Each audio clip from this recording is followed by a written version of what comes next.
ಎಲ್ಲರಿಗೂ ನಮಸ್ಕಾರ. ಥಟ್ ಅಂತ ಹೇಳಿ ಕ್ವಿಜ್ ಕಾರ್ಯಕ್ರಮಕ್ಕೆ ತಮಗೆಲ್ಲ ಸ್ವಾಗತ.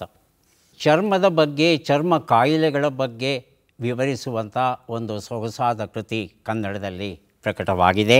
ಅದುವೇ ಚರ್ಮದ ಕಾಯಿಲೆಗಳು ಮತ್ತು ಸಂರಕ್ಷಣೆ ಎನ್ನುವ ಪುಸ್ತಕ.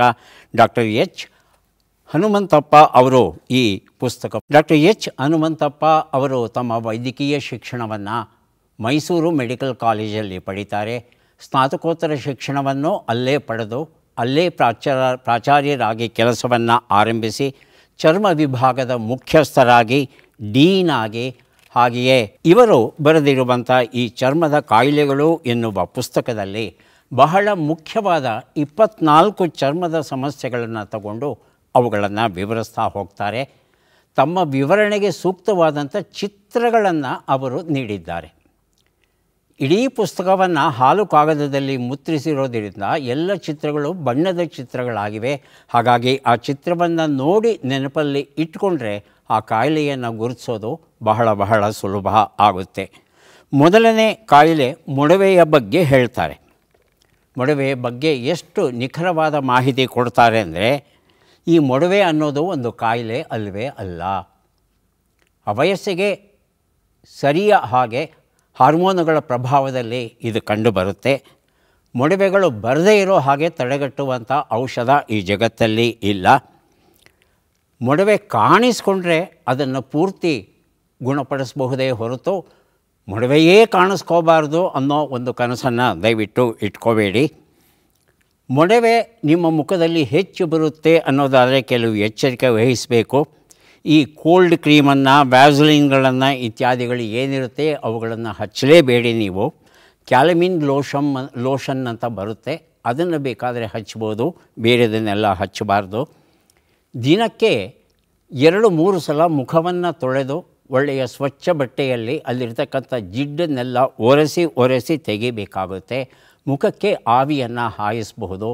ಯಾವುದೇ ಕಾರಣದಿಂದ ಉಗುರಿಂದ ಮಾತ್ರ ಮೊಡವೆಗಳನ್ನು ಮುಟ್ಟಬಾರ್ದು. ಉಗುರು ತಾಗಿತು ಅಂದರೆ ಅಲ್ಲಿ ಕೀವು ಆಗೋ ಸಾಧ್ಯತೆ ಇರುತ್ತೆ. ಕೀವು ಆದರೆ ಅಲ್ಲಿ ಬೊಕ್ಕೆ ಬಿದ್ದು ಒಂದು ಶಾಶ್ವತ ಕಲೆ ಮೂಡುವ ಸಾಧ್ಯತೆ ಇರುತ್ತೆ.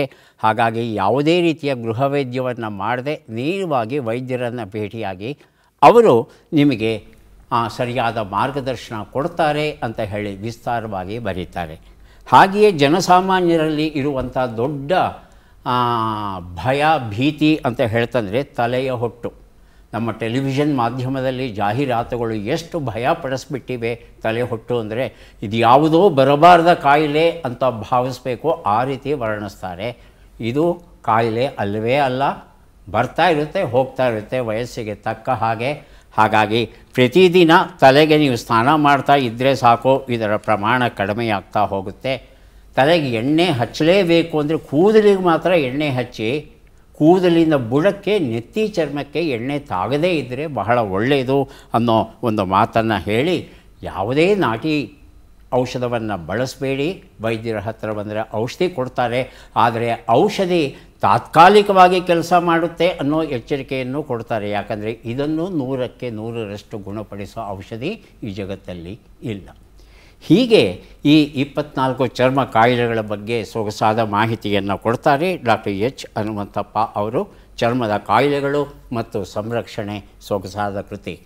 ಡಾಕ್ಟರ್ ಎಚ್ ಹನುಮಂತಪ್ಪ ಅವರನ್ನು ಅಭಿನಂದಿಸ್ತಾ ನಾವು ಇವತ್ತಿನ ಕಾರ್ಯಕ್ರಮವನ್ನು ಆರಂಭಿಸ್ತಾ ಇದ್ದೇವೆ.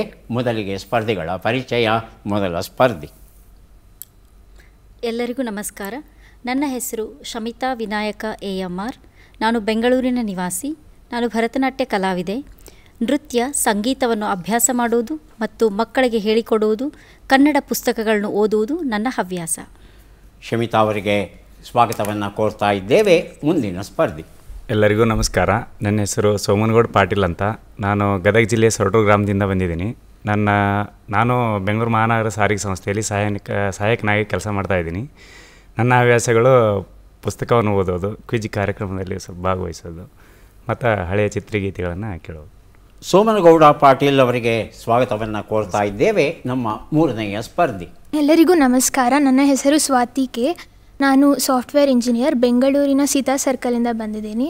ನನ್ನ ಹವ್ಯಾಸಗಳು ಹಾಡು ಕೇಳೋದು ಮತ್ತು ಪುಸ್ತಕಗಳನ್ನು ಓದೋದು.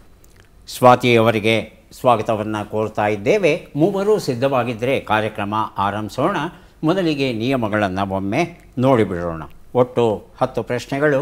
ಮೊದಲು ಬಜರ್ ಒತ್ತಿದವರಿಗೆ ಉತ್ತರ ನೀಡುವ ಅವಕಾಶ. ಪ್ರತಿ ಸರಿ ಉತ್ತರಕ್ಕೆ ಒಂದು ಪುಸ್ತಕ ಬಹುಮಾನ. ಆಯ್ಕೆಗಳು ಬರುವ ಮೊದಲೇ ಬಜರ್ ಒತ್ತಿ ಸರಿ ಉತ್ತರ ನೀಡಿದರೆ 2 ಪುಸ್ತಕ ಬಹುಮಾನ. 100 ಅಂಕ ಗಳಿಸಿದವರಿಗೆ ಒಂದು ಪುಸ್ತಕ ವಿಶೇಷ ಬಹುಮಾನ. ನಕಾರಾತ್ಮಕ ತಂತ್ರಗಳಿಗೆ ಅವಕಾಶವಿಲ್ಲ.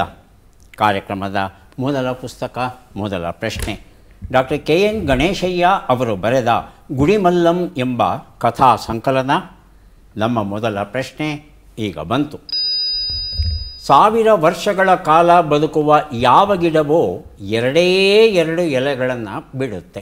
ಆಯ್ಕೆಗಳನ್ನು ನೋಡೋಣ. ವೆಲ್ವಿಕ್ಷಿಯಾ,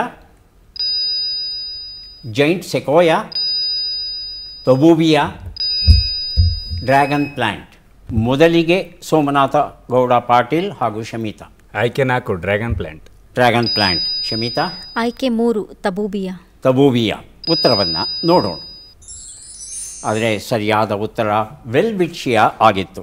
ಈ ವೆಲ್ವಿಕ್ಷಿಯಾ ಅನ್ನೋದು ಅಂಗೋಲಾ ಮತ್ತು ನಮೀಬಿಯಾದಲ್ಲಿ ಇರ್ತಕ್ಕಂಥ ಮರಳು ಕಾಡು ಏನಿದೆ ಅಲ್ಲಿ ಬೆಳೆಯುತ್ತೆ. 2 ಎಲೆ. ಆ 2 ಎಲೆ ಆ ಗಿಡ ಎಲ್ಲಿವರೆಗೆ ಬದುಕಿರುತ್ತೋ ಅಲ್ಲಿವರೆಗೂ ಬೆಳೀತಾನೇ ಇರುತ್ತೆ.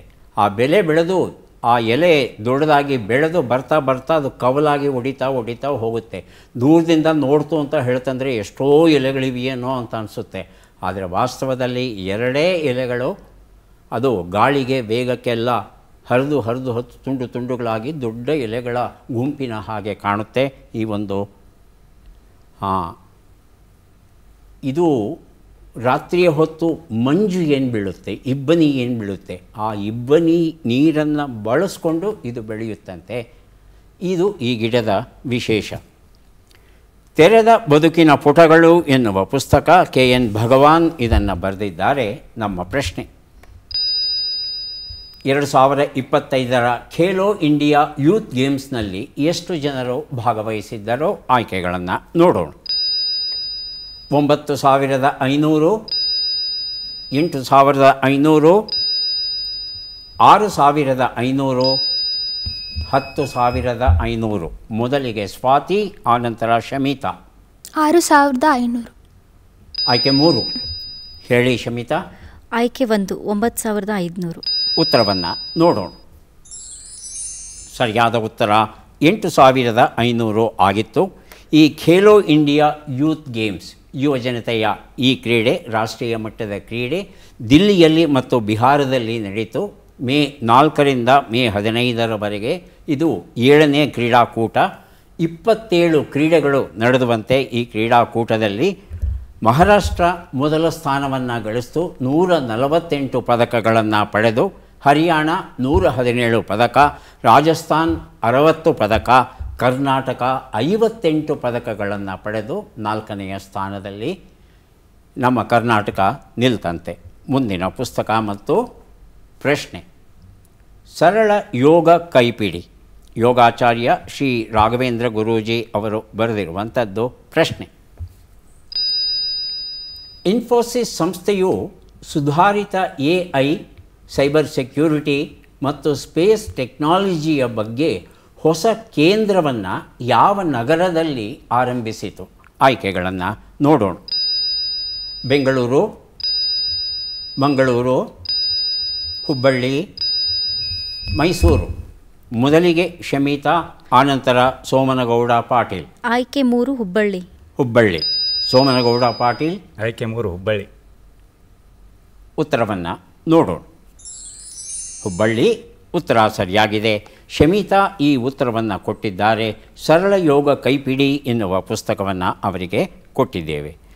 ಇನ್ಫೋಸಿಸ್ ಲಿವಿಂಗ್ ಲ್ಯಾಬ್ ಅಂತ ಹೇಳಿ ಜಗತ್ತಿನ 12 ಭಾಗಗಳಲ್ಲಿ ವಿಶೇಷವಾದ ಸಂಶೋಧನಾ ಕೇಂದ್ರಗಳು ಉಂಟು. ಆ ಎಲ್ಲ ಕೇಂದ್ರಗಳ ಜೊತೆ ಸಂಪರ್ಕವನ್ನು ಪಡೆದಂಥ ಒಂದು ಹೊಸ ಕೇಂದ್ರವನ್ನು ಇತ್ತೀಚೆಗಷ್ಟೇ ಹುಬ್ಬಳ್ಳಿಯಲ್ಲಿ ಆರಂಭಿಸಿದ್ದಾರೆ. ಈ ಹುಬ್ಬಳ್ಳಿಯ ಕೇಂದ್ರ ಧಾರವಾಡದಲ್ಲಿ ಇರುವಂಥ IIT ಕೇಂದ್ರ ಏನಿದೆ ಅದರ ಜೊತೆ ಸಹಯೋಗದ ಜೊತೆ ಇದು ಈ ಆರ್ಟಿಫಿಷಿಯಲ್ ಇಂಟೆಲಿಜೆನ್ಸ್, ಸೈಬರ್ ಸೆಕ್ಯೂರಿಟಿ ಮತ್ತು ಸ್ಪೇಸ್ ಟೆಕ್ನಾಲಜಿ ಇತ್ತೀಚಿನ ದಿನಗಳಲ್ಲಿ ಬಹಳಷ್ಟು ಬೇಡಿಕೆ ಇರುವಂಥ, ಪದೇ ಪದೇ ಕೇಳಿಬರುವಂಥ ಕ್ಷೇತ್ರಗಳು. ಆ ಕ್ಷೇತ್ರದಲ್ಲಿ ಯುವಜನತೆಗೆ ತರಬೇತಿಯನ್ನು ಕೊಡಬೇಕು ಅಂತ ಈ ಸಂಸ್ಥೆಯನ್ನು ಆರಂಭಿಸಿದ್ದಾರೆ. ಮುಂದಿನ ಪುಸ್ತಕ ರಂಗಭೀಷ್ಮ ಅಬ್ಬೂರು ಜಯತೀರ್ಥ, ಲೇಖಕರು GP ನಾಗರಾಜನ್. ನಮ್ಮ ಪ್ರಶ್ನೆ: ಉಲ್ಕೆಯು ಭೂಮಿಯನ್ನು ಅಪ್ಪಳಿಸಿದಾಗ ಅಪ್ಪಳಿಸಿದ ಸ್ಥಳದಲ್ಲಿ ಮಾತ್ರ ಕಾಣುವ ವಸ್ತು ಯಾವುದು? ಆಯ್ಕೆಗಳನ್ನು ನೋಡೋಣ. ಇಟ್ರಿಯಂ,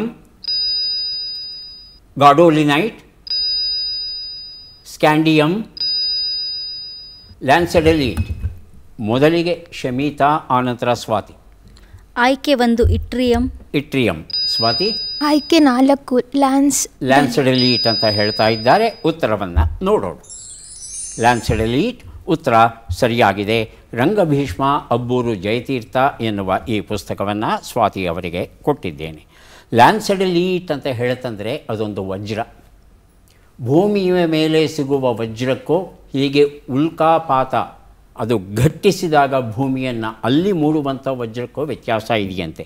ಭೂಮಿಯ ಮೇಲೆ ಇರ್ತಕ್ಕಂಥ ವಜ್ರ ಕ್ಯೂಬಿಕಲ್ ರಚನೆಯನ್ನು ಹೊಂದಿದರೆ ಈ ರೀತಿ ಉಲ್ಕೆ ಭೂಮಿಗೆ ಅಪ್ಪಳಿಸಿದಾಗ ರೂಪುಗೊಳ್ಳುವಂಥ ಈ ಲ್ಯಾನ್ಸೆಡೆಲೀಟ್ ಅನ್ನೋ ವಜ್ರ ಇದು ಹೆಕ್ಸಾಗೋನಲ್ 6 ಮೂಲೆಗಳನ್ನು ಪಡೆದಿರುತ್ತಂತೆ. ಇದು ಸಾಮಾನ್ಯ ವಜ್ರಕ್ಕಿಂತಲೂ ಬಹಳ ಗಟ್ಟಿಯಾದ ವಜ್ರ ಅಂತ. ಇದು ಅಪರೂಪಕ್ಕೆ ಮಾತ್ರ ಇದು ಸಂಭವಿಸುತ್ತೆ ಹೊರತು ಅತ್ಯಂತ ಹೆಚ್ಚಿನ ಒತ್ತಡ, ಹೆಚ್ಚಿನ ಶಾಖ. ಎಷ್ಟು ಶಾಖ ಅಂತ ಹೇಳುತ್ತಂದರೆ ಊಹಿಸ್ಕೊಳ್ಳಿಕ್ಕೆ ಸಾಧ್ಯ ಇಲ್ಲ. ಅಷ್ಟು ಶಾಖದಲ್ಲಿ, ಒತ್ತಡದಲ್ಲಿ ಮಾತ್ರ 6 ಮೂಲೆಯ ವಜ್ರ ರೂಪುಗೊಳ್ಳುತ್ತೆ. ಇಲ್ಲಾಂದರೆ ಕ್ಯೂಬಿಕಲ್ ರೂಪದ ವಜ್ರವೇ ನಮಗೆ ಸಾಮಾನ್ಯವಾಗಿ ಸಿಗೋದು. ಮರಳಿ ಬಂದ ಮಧುರ ಮಾಸ ಎನ್ನುವ ಪುಸ್ತಕ ಶ್ರೀಮತಿ GV ಜಯಾ ರಾಜಶೇಖರ್ ಬರೆದಿರುವಂಥದ್ದು. ಪ್ರಶ್ನೆ: ಬಿಟ್ಟ ಅಕ್ಷರಗಳನ್ನು ತುಂಬಿ. ಯ, ಸಿ, ಹ, ಸು, ಗ.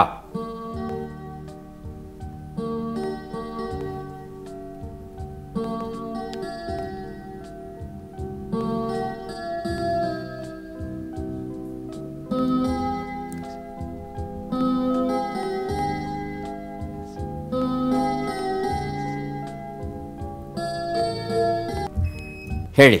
ಯಶಸ್ಸಿನ ಹಾದಿ ಸುಗಮ. ಇಲ್ಲ, ಹಾ ಇಲ್ಲಮ್ಮ, ಹ ಅಷ್ಟೇ ಇರೋದು. ಹಾದಿ ಆಗಲ್ಲ ಅದು. ಸೋಮನಗೌಡ ಪಾಟೀಲ್ ಹಾಗೂ ಸ್ವಾತಿ, ಶಮಿತಾ ಅವರೇ ಏನೋ ಸುಳುಹು ಕೊಟ್ಟಿದ್ದಾರೆ ನೋಡಿ, ಅದನ್ನು ಬಳಸ್ಕೋಬಹುದಾ ಅಂತ. ಉತ್ತರವನ್ನು ನೋಡೋಣ. ಯಶಸ್ಸಿಗೆ 10 ಸೂತ್ರಗಳು ಅನ್ನೋದು ಸರಿಯಾದ ಉತ್ತರ ಆಗಿತ್ತು. ಈಗ ಕೊಡ್ತಾ ಇದ್ದೇವೆ ಅಂಕಲ್ ಅಂತರಂಗ ಎನ್ನುವ ಪುಸ್ತಕ. ಸಂಪಾದಕರು HV ನಟರಾಜ್, GS ರಾಮದೇವ್ ಹಾಗೂ N ರಾಮನಾಥ್. ಪ್ರಶ್ನೆ: ಈ ಕೆಳಗಿನ ಲೆಕ್ಕಗಳನ್ನು ಪೂರ್ಣಗೊಳಿಸಿ ಉತ್ತರಗಳನ್ನೆಲ್ಲ ಕೂಡಿ ಅಂತಿಮ ಉತ್ತರವನ್ನು ನೀಡಿ. ಲೆಕ್ಕಗಳು ಈಗ ಬಂದಿವೆ. 41 ಕೂಡು 30, 78 ಕಳೆ 48, 20 ಗುಣಿಸು 9, 192 ಭಾಗಿಸು 8.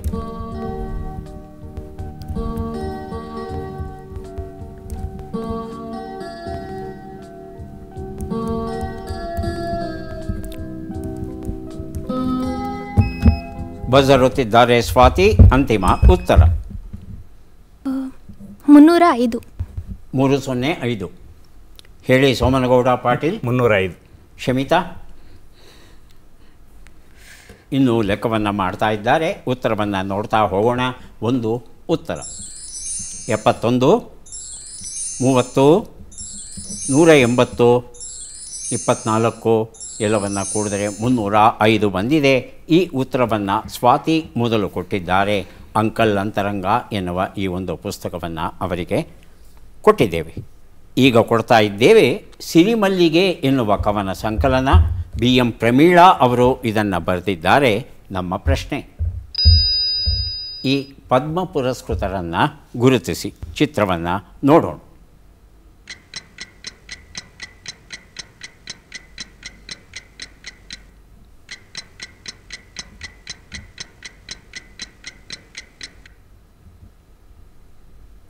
ಆಯ್ಕೆಗಳನ್ನು ನೋಡೋಣ. KL ಕೃಷ್ಣ, ಮಹಾಬೀರ್ ನಾಯಕ್, ನಾಗೇಂದ್ರನಾಥ್ ರಾಯ್, ಲಲಿತ್ ಕುಮಾರ್ ಮನಗೋತ್ರ. ಮೊದಲಿಗೆ ಸ್ವಾತಿ, ಆನಂತರ ಸೋಮನಗೌಡ ಪಾಟೀಲ್. KL ಕೃಷ್ಣ. ಆಯ್ಕೆ 1 ಸೋಮನಗೌಡ ಪಾಟೀಲ್. ನಾಗೇಂದ್ರನಾಥ್ ರಾಯ್. ಆಯ್ಕೆ 3 ಉತ್ತರವನ್ನು ನೋಡೋಣ. ಸರಿಯಾದ ಉತ್ತರ KL ಕೃಷ್ಣ ಆಗಿತ್ತು. ಸಿರಿಮಲ್ಲಿಗೆ ಎನ್ನುವ ಈ ಪುಸ್ತಕವನ್ನು ಸ್ವಾತಿ ಅವರಿಗೆ ಕೊಟ್ಟಿದ್ದೇನೆ. KL ಕೃಷ್ಣ ಅವರಿಗೆ ಈ ವರ್ಷ ಪದ್ಮಶ್ರೀ ಗೌರವ ದೊರೆತಿದೆ. ಇವರು ಆಂಧ್ರ ಪ್ರದೇಶಕ್ಕೆ ಸೇರಿದವರು.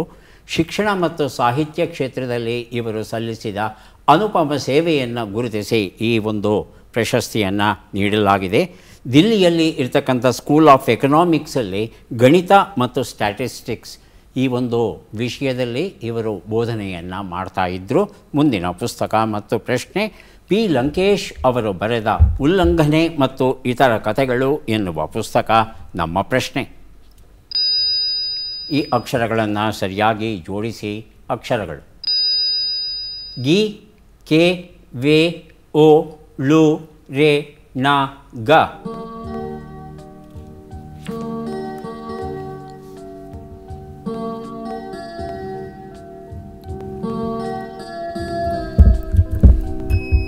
ಬಜರ್ ಒತ್ತಿದ್ದಾರೆ ಸೋಮನಗೌಡ ಪಾಟೀಲ್. ಒಣಗಿವೆ ಕೆರೆಗಳು. ಒಣಗಿವೆ ಕೆರೆಗಳು. ಶಮಿತಾ ಹಾಗೂ ಸ್ವಾತಿ ಅದೇ ಉತ್ತರ ಸರಿ ಇದೆಯಾ? ಶಮಿತಾ, ಹಾಂ ಸರ್. ಉತ್ತರವನ್ನು ನೋಡೋಣ. ಕೆರೆಗಳು ಒಣಗಿವೆ, ಒಣಗಿವೆ ಕೆರೆಗಳು. ಹೆಚ್ಚು ವ್ಯತ್ಯಾಸ ಇಲ್ಲ. ಉಲ್ಲಂಘನೆ ಮತ್ತು ಇತರ ಕಥೆಗಳು ಎನ್ನುವ ಈ ಒಂದು ಪುಸ್ತಕವನ್ನು ಸೋಮನಗೌಡ ಪಾಟೀಲ್ ಅವರಿಗೆ ಕೊಟ್ಟಿದ್ದೇನೆ. 3 ಪುಸ್ತಕವನ್ನು ಕೊಡೋದಕ್ಕೆ ಸಿದ್ಧವಾಗಿದ್ದೇವೆ. ಪದಬಂಧ ಬಂದಿದೆ. ಸುಳುಹುಗಳನ್ನು ಈಗ ನೋಡೋಣ. ಸುಳುಹುಗಳು: ಭಾವೋದ್ರೇಕದಿಂದ ಮಾತನಾಡಲಾಗದ ಸ್ಥಿತಿ, ತಲೆಯ ಮೇಲೆ ಗೆಣ್ಣಿಂದ ಹೊಡೆಯುವುದು, ತಮ್ಮನನ್ನು ಬಿಟ್ಟಿಲ್ಲ ಒಂದು ತಿಂಡಿ.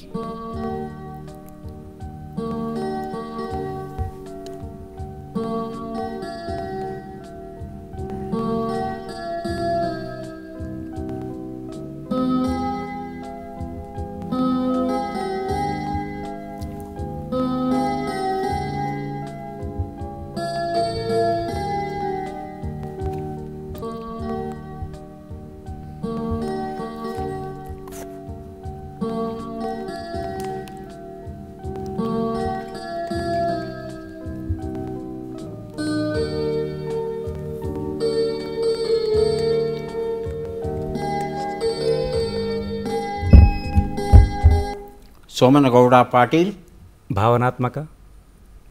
ಭಾವನಾತ್ಮಕ ನನಗೆ ಗೊತ್ತಿಲ್ಲ, ಯಾಕಂದರೆ 3 ಶಬ್ದಗಳು ಸಿಕ್ಕಿದರೆ ಮಾತ್ರ ಬಜರ್ ಒತ್ತಿದ್ರೆ ಒಳ್ಳೆಯದು. ಶಮಿತಾ ಮತ್ತು ಸ್ವಾತಿ, ಮೊದಲನೇ ಶಬ್ದ ನಾವು ಕೊಡ್ತೇನೆ. 2ನೇ ಶಬ್ದ 3ನೇ ಶಬ್ದಕ್ಕೆ ತಾವು ಪ್ರಯತ್ನಿಸಬಹುದು. ಒಂದು ಉತ್ತರ ಗಂಟಲು ಬಿಗಿ. ಭಾವೋದ್ರೇಕ ಹೆಚ್ಚಾದಾಗ ಮಾತನಾಡೋಕ್ಕಾಗಲ್ಲ, ಅದನ್ನು ಗಂಟಲು ಬಿಗಿಯೋದು, ಗಂಟಲು ತುಂಬಿ ಬರೋದು ಹೀಗೆಲ್ಲ ಹೇಳ್ತೇವೆ. 2 ಉತ್ತರ ತಲೆಯ ಮೇಲೆ ಗಿಣ್ಣಿಂದ ಹೊಡೆಯುವುದು. ಹೇಳಿ ಸ್ವಾತಿ. ಕಟಕ.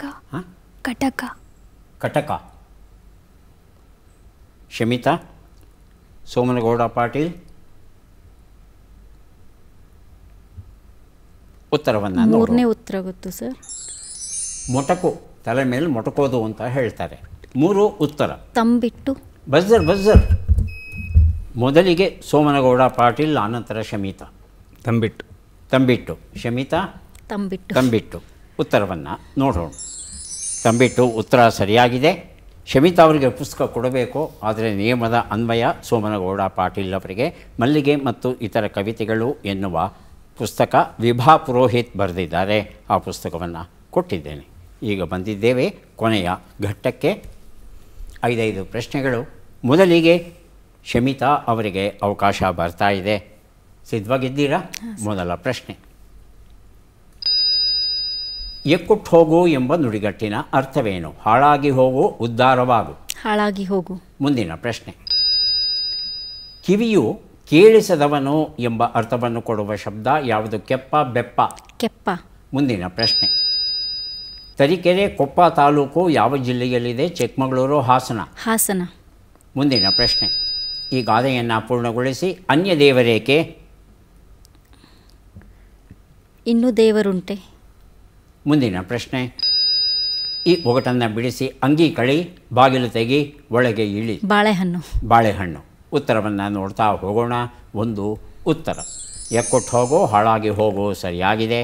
ಎರಡನೇ ಪ್ರಶ್ನೆಗೆ ಉತ್ತರ ಕೆಪ್ಪ ಸರಿಯಾಗಿದೆ. ಮೂರನೇ ಪ್ರಶ್ನೆಗೆ ಉತ್ತರ ಚಿಕ್ಕಮಗಳೂರಾಗಿತ್ತು, ಹಾಸನ ಅಂತ ಹೇಳಿದ್ರಿ. ನಾಲ್ಕನೇ ಪ್ರಶ್ನೆಗೆ ಉತ್ತರ ಅನ್ಯ ದೇವರೇಕೆ, ಹೆತ್ತಮ್ಮನಿರುವಾಗ ಅಥವಾ ತಾಯಿ ದೇವರು ಇರುವಾಗ, ಅದು ಸರಿಯಾದ ರೂಪ. ಐದನೇ ಪ್ರಶ್ನೆಗೆ ಉತ್ತರ ಬಾಳೆಹಣ್ಣು ತಿನ್ನೋದು ಸರಿಯಾಗಿದೆ. 3 ಪ್ರಶ್ನೆಗಳಿಗೆ ತಾವು ಸರಿಯಾದ ಉತ್ತರ ಕೊಟ್ಟಿದ್ದೀರಿ. 3 ಪುಸ್ತಕಗಳನ್ನು ತಮಗೆ ಕೊಡ್ತಾ ಇದ್ದೇವೆ. ಈಗ ಸೋಮನಗೌಡ ಪಾಟೀಲ್ ಅವರಿಗೆ ಅವಕಾಶ ಬಂದಿದೆ. ಸಿದ್ಧವಾಗಿದ್ದೀರಾ? ಮೊದಲ ಪ್ರಶ್ನೆ, ಎಗರಿಸಿಕೊಂಡು ಹೋಗು ಎಂಬ ನುಡಿಗಟ್ಟಿನ ಅರ್ಥವೇನು? ಲಪಟಾಯಿಸು, ಪಟಾಯಿಸು. ಪಟಾಯಿಸು.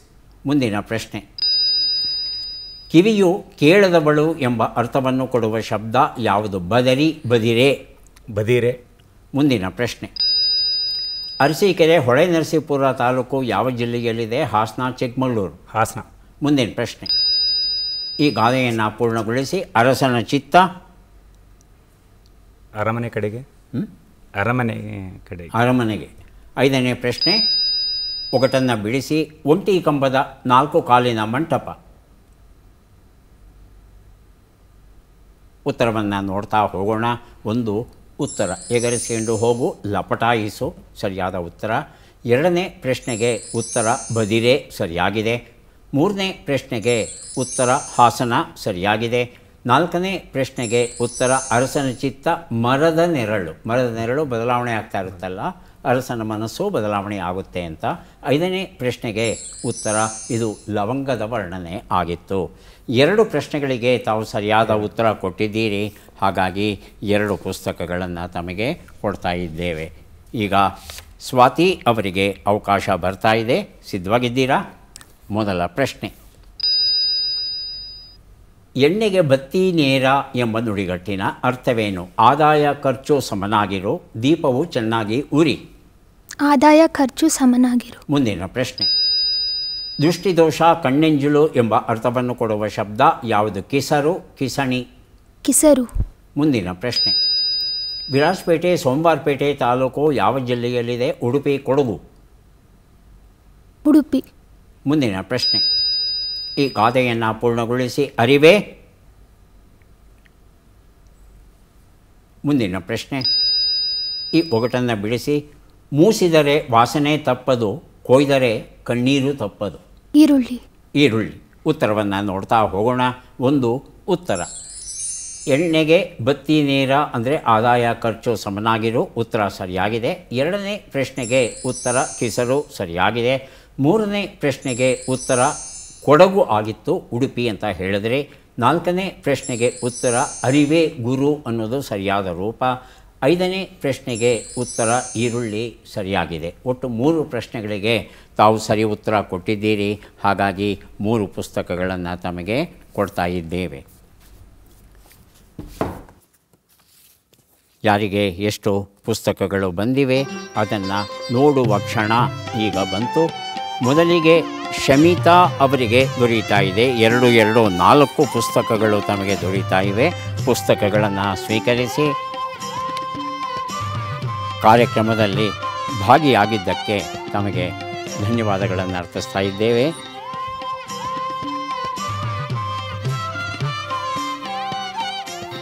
ಪಾಟೀಲರಿಗೆ 4 ಪುಸ್ತಕ ತಮಗೆ ಸಿಗ್ತಾ ಇದೆ. ಪುಸ್ತಕಗಳನ್ನು ಸ್ವೀಕರಿಸಿ ಅಭಿನಂದನೆಗಳು.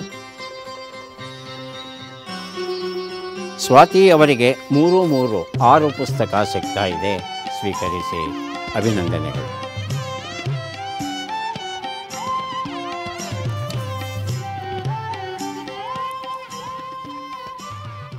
ಸಗಣಿ ಹುಳುವನ್ನು ನೋಡಿದ್ರೆ ಸಗಣಿಯನ್ನು ದೊಡ್ಡ ಉಂಡೆ ಮಾಡಿಕೊಂಡು ಉರುಳಿಸ್ಕೊಂಡು ಹೋಗುತ್ತೆ.